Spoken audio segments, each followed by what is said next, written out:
Dementia Researcher with a blog and a rating. If you've been following my PhD series for the past few months, you'll know I've been writing all about demystifying the whole PhD process, from what one is, from where to find one, and this month's blog is all about how to make your application stand out. So, if you're considering applying for PhD positions in the next few months, or just at some point in the future, then this blog is for you. So I remember when I decided I wanted to start applying for PhDs, after the initial figuring out what one was, and then finding one that I thought would be a good fit, I realised I actually had no idea what an application would entail, and most importantly, how I would make myself stand out. Disclaimer for this blog, I did my PhD in the UK, so most of the things that I'll mention today are about the application process within the UK. However, lots of what I'll mention can be applied to other PhD applications too. In the next few sections, the things I'll mention will be relevant to the personal statement you're likely to have to write and the academic CV that you're also likely to have to do. So create a concise academic CV. One of the first things you'll want to do is make an academic CV. The academic CV is usually much longer than a normal CV and includes sections such as your research interests, education, research experience, conferences, talks, awards, publications, research skills, teaching experience, research and professional experience. And if I'm honest, I found writing an academic CV for my PhD application quite difficult, as I felt that I hadn't actually got that much to put on it. In the UK, most people who won't have been to many research conferences prior to PhD level, and very few people will have published work. I had none of these before I started. So a tip prior to applying for PhDs and before making your academic CV is to have something that's specific to your PhD you want to apply for. For example, you could attend a free webinar about your potential PhD research topic. See the next section. Anything that shows that you're really interested in the PhD and you've thought about the PhD will definitely make you stand out. Your academic CV can include lots of the things that you think are relevant, and then it's up to your written personal statement or application where you can elaborate on the things that you think are most relevant to the specific PhD project you're applying for.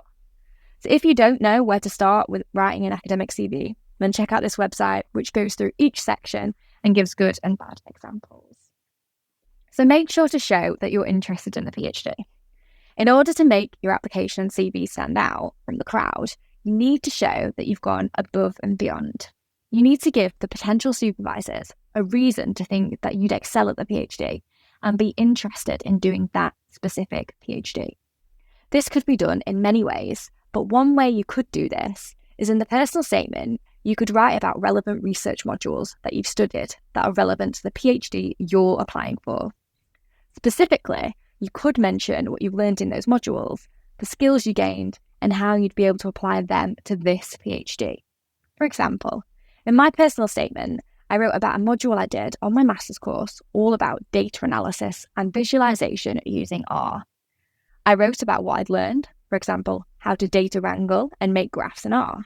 And then I wrote about how I would apply this to the potential PhD project. Another great way of showing your interest is talking about relevant recent research. There are many free webinars and societies that you can join as a student that can give you an insight about relevant research and what's happening in the research field. If you're interested in any form of dementia research, which I'm assuming you are if you're reading this blog, then I'd definitely join ISTAART. So ISTAART is the International Society to Advance Alzheimer's Disease Research and Treatment. It's a professional society of researchers, clinicians, and dementia professionals. Importantly, for students, membership is free. Membership can give you access to many things, including the professional interest areas, or peers.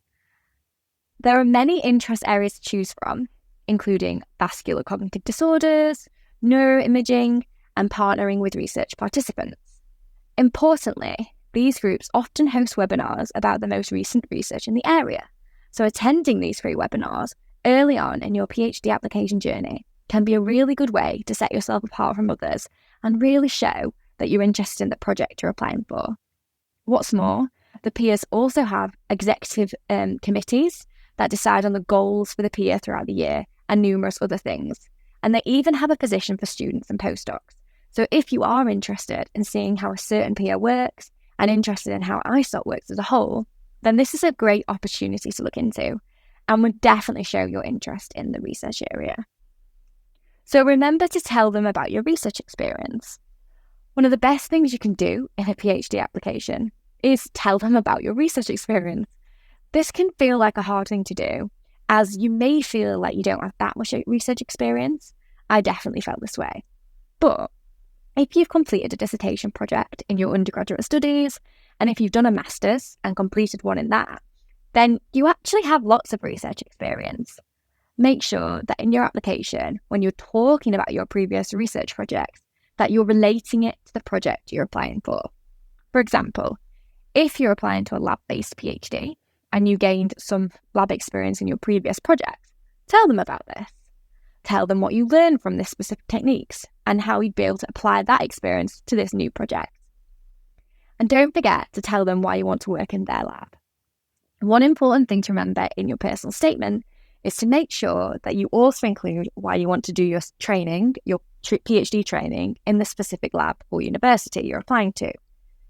Is it because of a specific technique that the group does they're well known for? Is it that you're really interested in the research leader's work? It's really important to show that you're interested in doing your training in that specific place.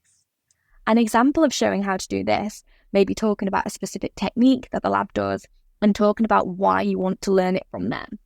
Or you could even talk about some of the recent research papers from the lab and tell them why it's that's inspired you to want to work and train with them and this group for the next 3 years. Thank you for listening. Join the Dementia Research bloggers and share your own views.